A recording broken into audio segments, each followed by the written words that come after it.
Okay, call to order this special public meeting, Borough Council, May 23rd, 2025. This is a meeting to hold a special public, this is a special public meeting for the purpose of considering possibly enacting an ordinance amending Chapter 183, Property Maintenance, establishing procedures and requirements for the demolition of buildings and structures in the UM Mixed-Use District. Before we proceed, we have Councilor Stube by Zoom, so I'll need a motion to allow him to attend by video conference. So moved. It's a motion by the Deputy Mayor. Is there a second? Second. Second by Councilor Mellon. Any discussion? No one wants to exclude Councilor Stube. I'll call the question. All those in favor, please signify by saying aye. Aye. Those opposed say nay. Motion carries. Welcome, Jeff. Thanks. Hello. The one and only item, demolition ordinance. Before I open this up, and I'll make a motion, I'm just going to kind of queue up what this is to me all about, and then we'll, after the motion and second is made, we'll take public comment and then allow, of course, council to deliberate over it and make any comments or ask any questions during that. Few things are as vital to the character of our borough's built environment as buildings that reflect our rich history. From the old courthouse and our historic downtown to the legacy of American industry once spread throughout Carlisle at places like Minerva Mills, the Carlisle Ribbon Mill, and the wheelhouse at the former Carlisle Tire and Rubber site, these structures provide a tangible link to our past. They help tell the story of our community's development, contribute to our unique character, and instill pride in our place within the American narrative. There is no substitute for this physical connection to our history. This ordinance we consider today aims to ensure that the last remnants of our larger commercial and industrial heritage, those outside the boundaries of our historic district, are not dismissed without thoughtful consideration by developers and this council. At the same time, it balances the need for smart redevelopment. This ordinance applies to any building within our urban mixed-use zoning district, areas that house our legacy industrial sites with a footprint greater than 8,500 square feet and constructed in whole or in part at least 75 years prior to a demolition application. If a property owner or developer wishes to demolish such a building, they must demonstrate one of the following criteria at a hearing before council. One, that demolition is necessary to clear the land for a project of special public benefit that significantly outweighs the loss of the building. Two, that no reasonable beneficial use of the building is possible. Or three, that denial of the demolition request would result in substantial and unreasonable economic harm to the owner. Although this ordinance is authorized under our authority to regulate property maintenance for the sake of convenience and to utilize a process familiar to developers, the hearing procedures will mirror those used for conditional use applications. Environmental challenges and market incompatibility are common at such sites. Does this ordinance prevent applicants from demolishing buildings where such challenges exist? Not at all. Rather, it ensures that the historical and cultural value of these buildings is thoughtfully considered before demolition is approved. For example, at the Bethlehem Steel site, legacy pollutants such as heavy metals, volatile organic compounds, PCBs, and PFAS required remediation. Just last month, the state awarded $1 million for a project to adaptively reuse one of the Bethlehem Steel buildings. We must ensure we don't settle for less when fair options for preservation exist. Additionally, this ordinance supports the goals of our climate action plan. Adaptive reuse and preservation of existing buildings generate significantly fewer greenhouse gas emissions than demolition and new construction. At sites like the former Carlisle Tire and Rubber plant and the former Maslin plant, we have enthusiastically supported redevelopment following their closures. The same will be true for other legacy buildings in our borough. Unfortunately, opportunities for adaptive reuse at the Maslin plant literally went up in smoke in 2012. This ordinance will help ensure that future opportunities for adaptive reuse don't figuratively go up in smoke. With that, I make a motion that council enact an ordinance amending the code of the Borough of Carlisle, Chapter 183, Property Maintenance, establishing procedures and requirements for the demolition of buildings and structures in the UM Mixed Use District. Is there a second? Second. second by the Deputy Mayor. And before we move on, and I call the question, is there any public comment on this item? Attorney Hoyt.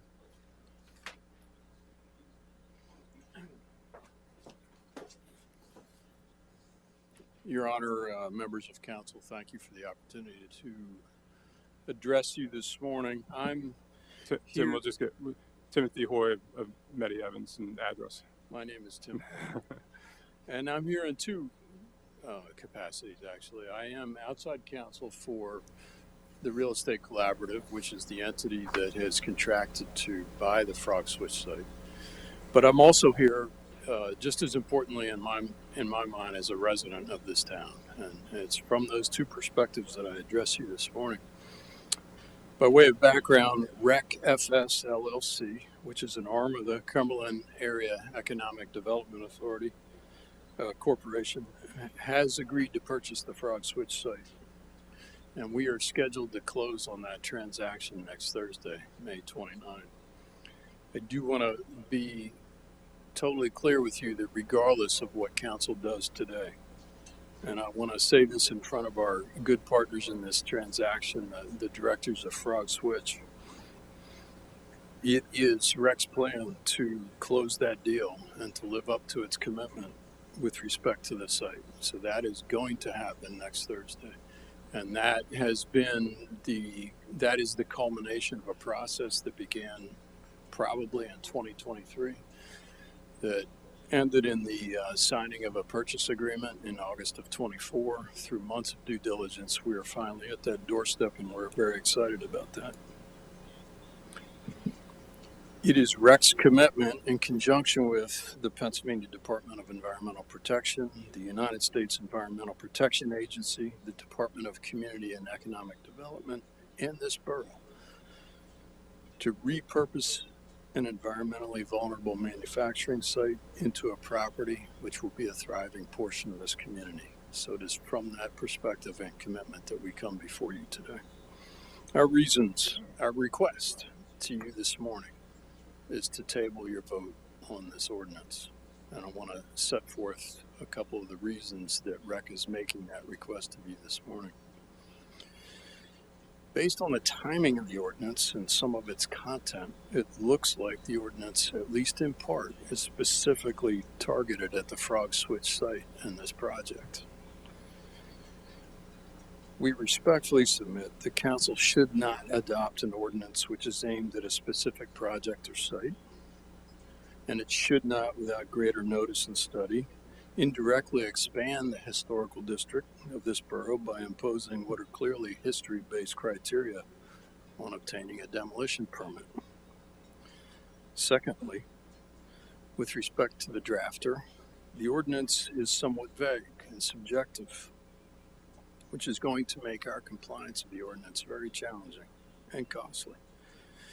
The ordinance would require REC to prove one of three things without specifying objective criteria for the borough's decision on the application, namely, as His Honor outlined, that the special public benefit of the demolition would somehow greatly outweigh the loss of the building, that no reasonable beneficial use of the building that we want to demolish is possible, and that there would be no economic benefit to the developer by keeping the building intact.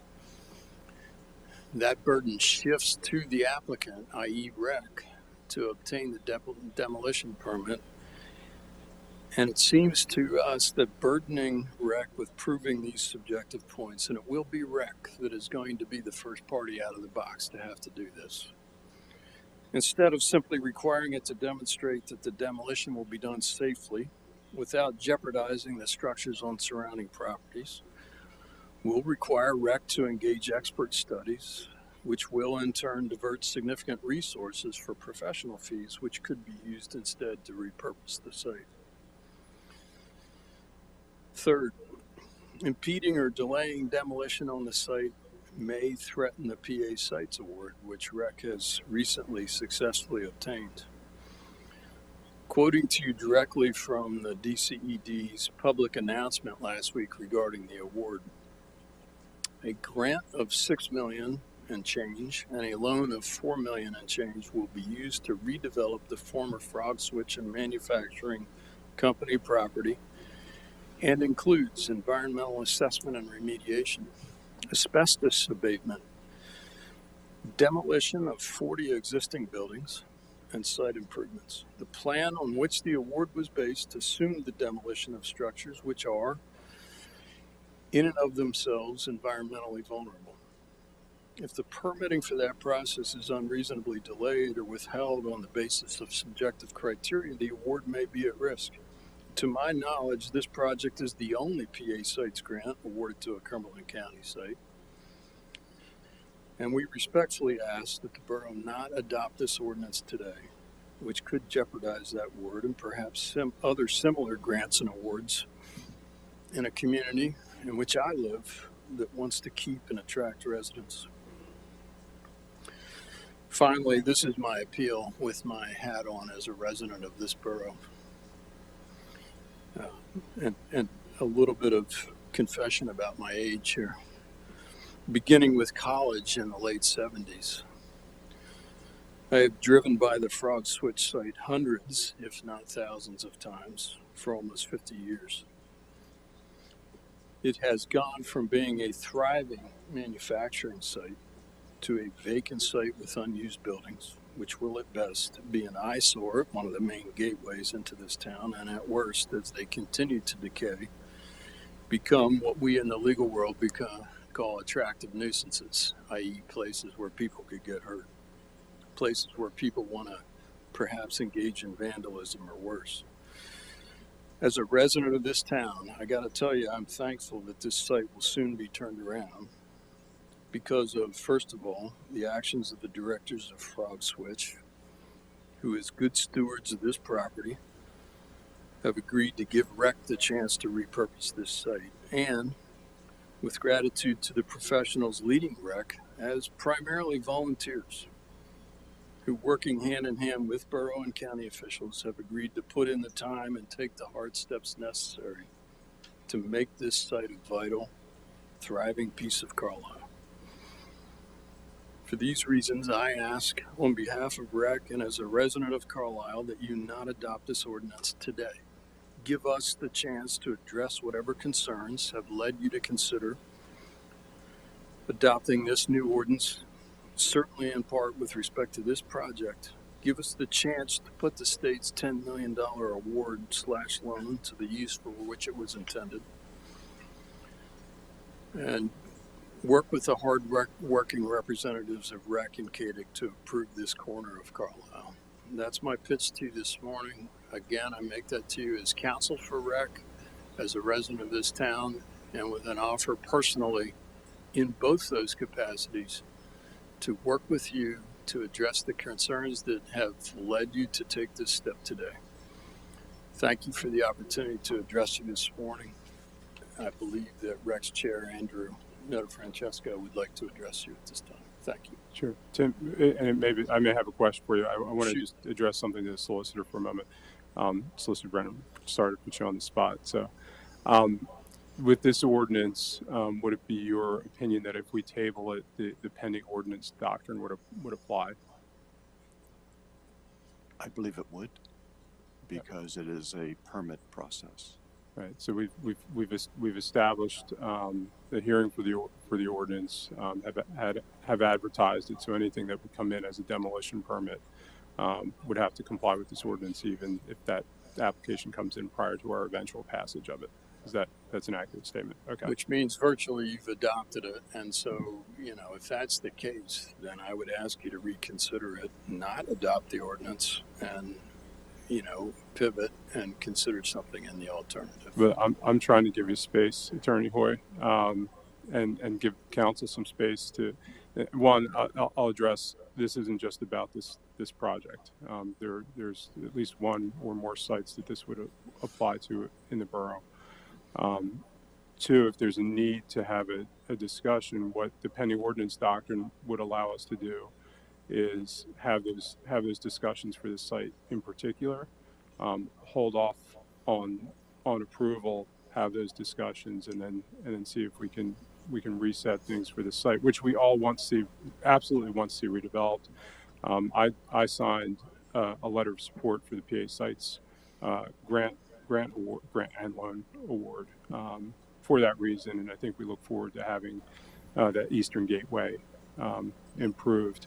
We also, I think, I don't know if I can speak for all of council, but we want to see the legacy of this family company truly honored, not with just a plaque or something along those lines, but something that honors the legacy of the industrial history of this borough and what this family brought to this borough.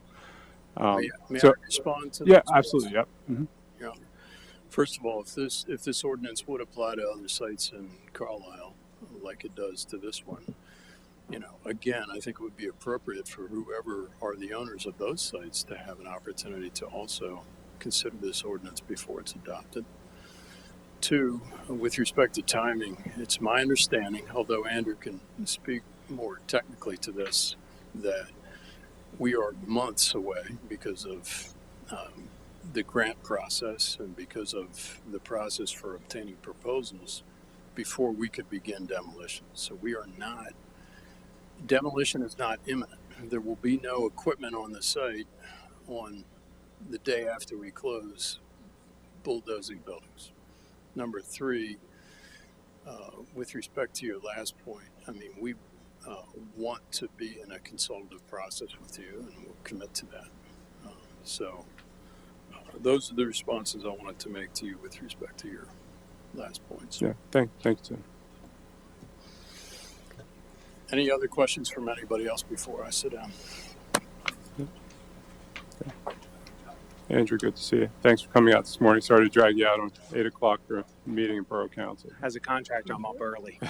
So thank you for the opportunity to speak this morning. I'm here as the chair of the real estate. And we need name and address, all that kind of stuff. Andrew Nutter Francesco, 720 Brindle Farm Lane, chairman of the Real Estate Collaborative. I stand here to share a deep concern over the ordinance under consideration before you and ask for your support in advancing a project that stands to benefit the entire Carlisle community.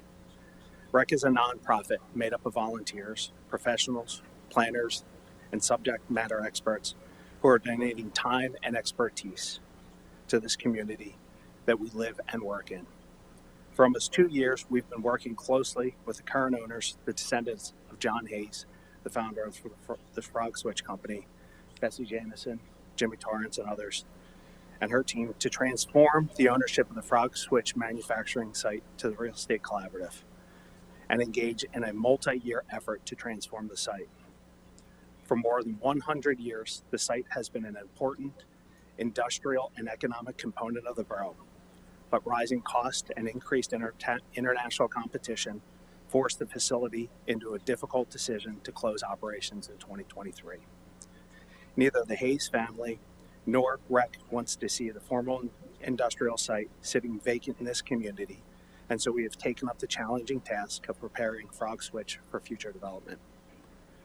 The 27-acre site consists of approximately 40 structures that are in excess of 75 years old and are beyond their useful life. According to a recently completed Phase 1 environmental site assessment, the property has potential for significant legacy contamination, and the buildings, which primarily consist of sheet metal and structure frames, are contaminated with hazardous materials and layers of metal and contaminated sand residue from foundry operations. The Real Estate Collaborative's goal is to ensure the property does not become a vacant, blighted, safety and security liability risk for us and the neighbors, but instead becomes a clean, pad-ready site for future urban mixed use and economic development. It is important to note that Bessie has been an incredible partner helping REC achieve these goals, and the Frog Switch family share our goals as well. Thank you, Bessie.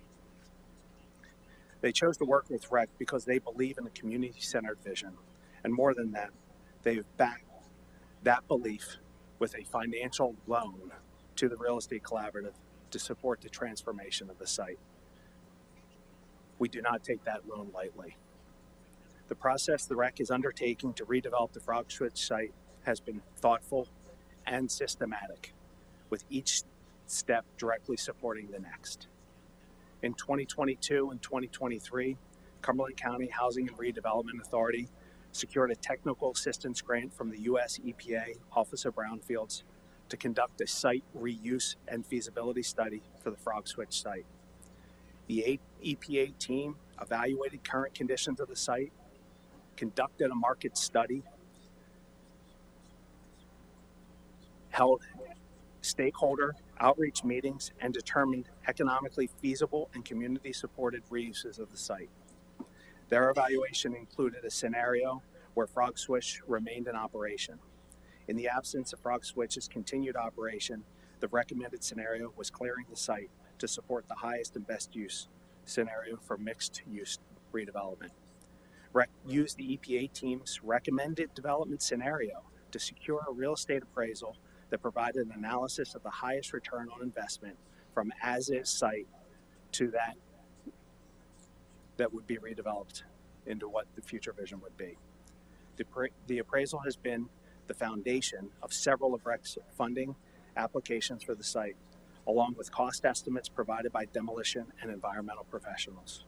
To date, REC has secured over $11.5 million in funding for preparation of site redevelopment, including the recently announced $10.2 million PA Sites Grant Award that Tim referenced earlier. The funding has come from private investment by Bessie, the federal government, and the state of Pennsylvania. This is a very high profile and important project to the Real Estate Collaborative, to the community Carlisle, and the surrounding region. It has garnered both public and private support and support at governments of all levels. It is important to see why the support for this project is so broad.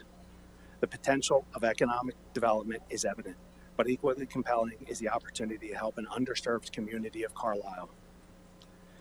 Not only is Frog Switch located in a key gateway to Carlisle, but the site also sits in an environmental justice area of the borough. 18% of the households in the surrounding areas are living in poverty. The county average is only 7.9. The median household income in the community is only $50,000, and more than 28% of the residents are non-white. This area is distressed and vulnerable to future challenges if Frog Switch is not cleaned up and redeveloped. That is why it is so critical that we do not lose the momentum that has been built. The funding we've secured is not indefinite. It comes with timelines, expectations, and very strict spending requirements. Delays or uncertainty created by the proposed ordinance could jeopardize over $10 million in committed resources and send a chilling signal to our partners and funders, as well as future development partners. Worse, it could leave the community stuck with a vacant, contaminated property that contains risk to health, safety, and quality of life. We believe Carlisle deserves the best, and we are ready to deliver. We have no doubt this ordinance is intended to benefit the community, and as Tim mentioned, we are dedicated to working with the Borough of Carlisle. Neither the REC nor the borough are strangers to redevelopment of brownfields. We all understand that it takes a collaborative and communication effort. However, even though this ordinance was specifically designed to stop demolition at the Frog Switch site, neither the current owner nor REC were consulted on the proposed changes. The urgency of calling this special meeting is confusing to us, that REC doesn't yet own the site, and the funding that would be used for site activities was only announced last week. There's plenty of work to do by the REC, including securing and stabilizing the site after we close on the 29th.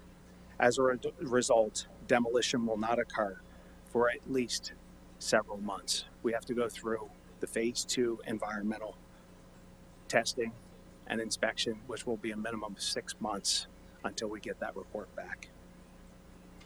We are asking council to table this vote until we and the community have had the opportunity to discuss the proposed ordinance at length, offer suggestions for improvement, and to allow it to be voted on at a regularly scheduled council meeting.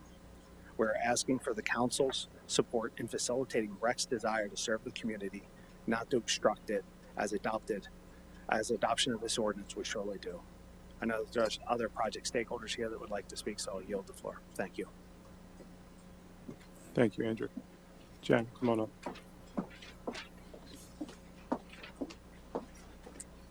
Good morning. Janet Anderson, 229 Bailey Street, New Cumberland, and also the Executive Director of CADIC, the Cumberland Area Economic Development Corporation, and a member of REC. I'm here this morning to express my concerns to the proposed ordinance to impose stricter demolition regulations for certain properties in the borough. While the intent to preserve Carlisle's character is commendable, we must carefully consider the broader implications of such a policy. Implementing stringent demolition restrictions could inadvertently hinder new development projects, potentially stalling economic growth and revitalization of underutilized properties. Carlisle Borough has long been a place where innovation and progress has been recognized nationally by the EPA and others. By striking a balance between safeguarding historical structures and accommodating modern development, we can ensure that Carlisle Borough continues to thrive. I urge Council to table their vote today and engage in a thorough review of the proposed ordinance, considering not only its preservation benefits, but also the potential impact on future developments beyond Frog Switch. Let us work together to find solutions that honor Carlisle's past while embracing the opportunities of a bright future here. Thank you for your time. Thank you, Janet. Anyone else? Mr. Evans.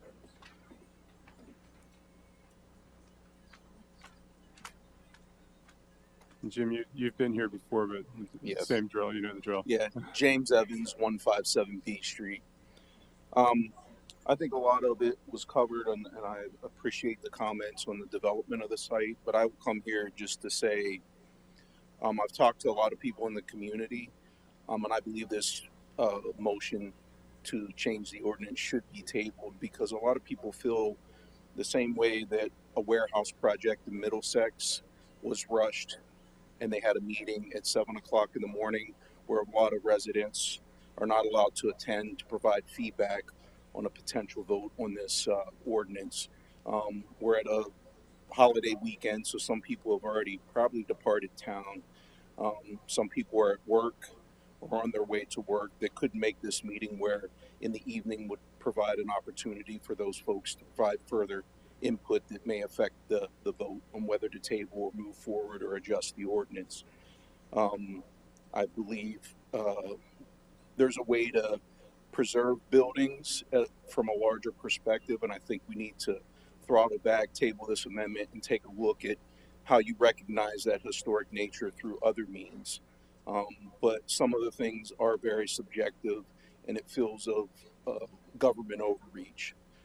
And the last thing I'll say, because you know I could stand up here and talk for hours, the other thing I will say is we need economic development in this community and not brownfields. And I know they gave some statistics, but you know me, I'm always trying to bring numbers. Per the census from 2024, they're estimating that the poverty rate in Carlisle is 17.4%. And from 2021 to 2023, that was 15%. So our poverty rate's going up, and we need to create economic opportunities through jobs while you clean up a brownfield site or you develop it, so that we can bring down the poverty level and give people a chance to improve themselves and improve the community. Unless you have any questions for me, that I'll keep it short. Thank you, Mr. Evans. Any questions? All right, thank you. Anyone else? Good morning. Morning. My name's Jim Torrance, 433 Moreland Avenue. My wife and I just moved back here after 40 years of being away. I am a descendant of John Hayes, and on the board. And while it's nice that you said you want to honor the Hayes legacy, and I think that's wonderful, I would hope that you would have contacted some of the Hayeses to ask how their legacy could be honored. And I'm not sure if that happened. So my only point would be honoring the legacy of my family, I'm not sure has anything to do with specific buildings being left up. So I would respectfully ask that you table the, what's the word I'm looking for? Ordinance. The ordinance, until you've spoken to some of the Hayeses to see how they would feel about what you're talking about. So appreciate your time. Thanks very much. Thank you, Mr. Torrance. Anyone else? Okay. Stephanie, do we have anybody by Zoom? Okay. Any comments, questions of council? I know the deputy mayor's been involved in this process. Go ahead. I live across the street from Tire and Wheel site, so actually in between, the Maslin and Tire and Wheel sites. So I have seen the full demolition of brownfield sites. I was able to tour the Hollinger building before it was renovated. I was able to see what it looked like, and I was able to see it be revitalized and beautified and reused. And so, going to a couple of the comments that folks had mentioned, I mean, I do want to make sure that we always, design the best policies. But the urgency also has to do with, a couple of people talked about how they're community members. Well, our community has not had a chance to weigh in on this. And I was actually, since we're talking, you're talking about your particular site, I was blindsided by the wonderful funding, but it said, remove 40 buildings. And as a conversation, like, we have not had that conversation here with the community, anything. And so it's such a huge area. The biggest benefit is the pause. And so there is criteria, but there's also a conversation. So it allows us to have a little bit more conversation with developers and possibilities. So it's not designed to just be a no. It's a pause, a further conversation. I've never even been able to go on any of these properties because they're private property, right? So there's opportunities to have these conversations with developers in a much more structured way, and if we do not, adopt something like this, then the ability of just losing this history. So, I mean, I love our historical markers. When I see the old farmers market, when I see the old railroad station, and they're gone, right? So once things are gone, there is no other conversation to be had. And I think that we have missed opportunities at the previous brownfield sites. And, should we have had this conversation prior to those? Probably. I wasn't on council at that point. But sometimes we do need to just, I am part of the Land Use Reform Subcommittee. We meet every other Friday morning at 8 a.m., so this is my off week. It is my favorite meeting. I've said it repeatedly, and it's because we dig into these types of topics. So this might seem like something that's random, but we are talking about the built environment, about what we can do, of economic development, of places for people to live. So this was one of the many areas of discussion and thoughtful work to put in to ensure that we are thinking of the Carlisle, that we want in the future, and yes, considering what kinds of historical adaptive reuse we have available. We, outside of just this one, we've talked about other places in the borough that, for instance, churches that are institutional, and they're in different types of zoning. So we're trying, we discuss how we can look at different places that are unique and sort of randomly placed. But although that's not what we're talking about today, I just want you to understand that this is a conversation that we're continually having, trying to think of the very unique spaces and the community around it, and community within Carlisle and the greater area, and what we can do. But right now, there is no pause for something of this caliber. And so that's why this conversation has come about, to at least have the conversation. And that's where I just wanted to make my comment for today. Any other comment? I honestly, I wanted to ask. A lot of times, I come from a community that truly understands this. Things are put into the community, or things are taken out of the community without the actual residents who live right there in that neighborhood. They don't have any input. They've not been talked to. It's okay, this is happening. Or by the time they are talked to, it's already happened. And it's basically, we just want to let you know that this is what we're doing, without any input. So I just want to, I want to make sure, or I want to know if the residents have been talked to. I know that there is a low income neighborhood surrounding that. Have those residents been talked to? Have they been asked what their opinion is? I am not saying right at this moment in this conversation, I won't say that I know there has been or that I know there hasn't been, because I don't know. But that is my question: is have you taken the time to ask them how they feel about it? Have you asked them if they want to see it demoed, or if they want to see, some of the buildings remain there? I know it might not seem like a big deal, but it truly is. When you are, when you come from a marginalized group, and you are used to something, or you feel like you have no power in conversation, when no one comes to you to ask how you feel or what you would like to see, it takes away from you. It really does. And so I would just like to know, or I hope that when you say the public is wanting this, and that you've had conversations with people in the community, that you've actually talked to people who live there, and not just some people.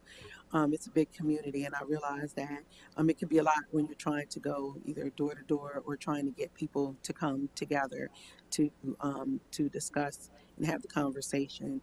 But it is something that's really important.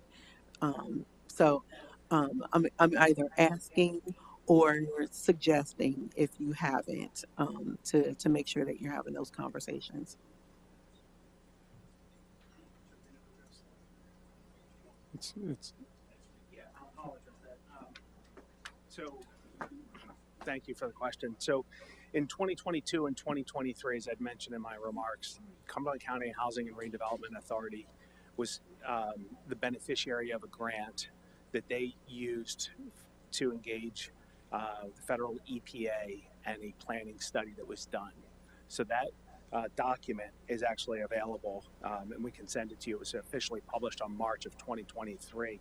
And during that time, as we understand, as we were given this document, that there was public outreach and there were public meetings, and this was not done in a vacuum.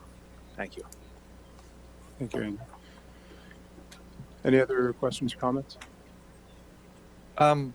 Sorry, I just trying to figure out a way to raise my hand, but I didn't know how to assume. Sorry It about that. It took us a moment, Jeff. The voice suddenly came in. Go ahead, Yeah, Council sorry Stubbe. about that. So just to clarify, what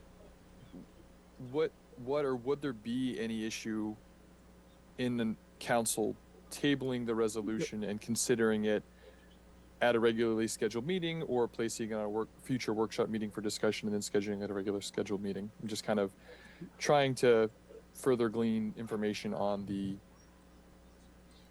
difference between passing it now versus having it tabled for a future meeting. Right, and Council Stubbe, that's why I asked the question of this solicitor. The difference between passing it now and waiting until another meeting is negligible at best. So we would be able to still have the benefit of the ordinance if we want to proceed, even if a demolition application were to come in today, and then we can decide down the line whether we would like to pass it. And then if we do not pass it, then that demolition permit, if it were applied for today, would be considered under our current ordinance rather than this this ordinance, so that there's that flexibility that council has today to both have the protections of this ordinance as advertised, and then further consider it and decide how we want to proceed if we wish to table it. And I was going to cue that up, so thank you for doing that too.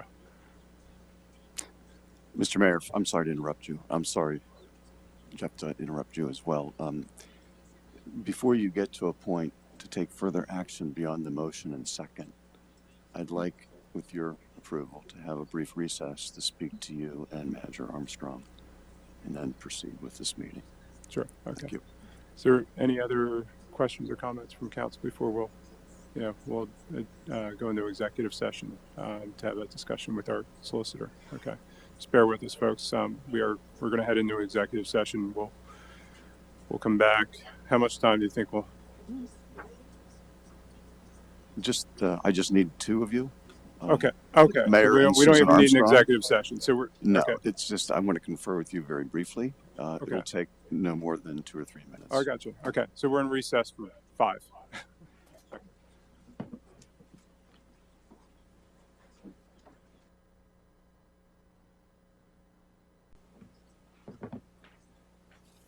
Okay. What we've discussed is, I'm sorry, we're back. We're back in session. Do the time. Time is 8:55. What we've discussed is trying to allow some space for further discussion on this item. To do that, we're going to have a sequence of procedural motions. It will be a withdrawal of the second by the deputy mayor, a withdrawal of the motion by me, and then we'll have a motion to continue consideration at a later date, and I'll specify that motion when we go through. So would the deputy mayor like to withdraw her second? I would like to withdraw my second. Yeah, thank you. And I withdraw my motion on this item. I make the following motion. I move that council continue consideration of this ordinance at the July 10th, 2025 regular meeting of council. Is there a second? Second. Second by the deputy mayor. Is there any discussion? Hearing none, I'll call the question. All those in favor, please signify by saying aye. Aye. Aye. Those opposed say nay. Motion carries. There's another opportunity for public comment. General public comment. Does anybody have any general public comment on any issues of borough government? Okay. I want to say thank you.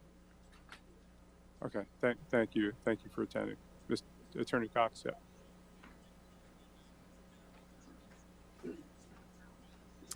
Jonathan Cox, 901 Glendale Court, Carlisle. Just thank you. We really appreciate your deliberation. I think this was a positive move, and appreciate the opportunity to have further discussion so that we can work together productively as we move forward. In that vein, we are scheduled to close next Thursday in the morning. And I know, Susan, you've helped coordinate a site visit of the property. We'd love it if everyone could join us. Everyone on council, would love to have you on site so that you can observe the current conditions and continue this conversation. So thank you very much. Thanks, Jonathan. We'll make sure the rest of council has the date and time on that. Any other business? All right, then this meeting is adjourned. Thank you all.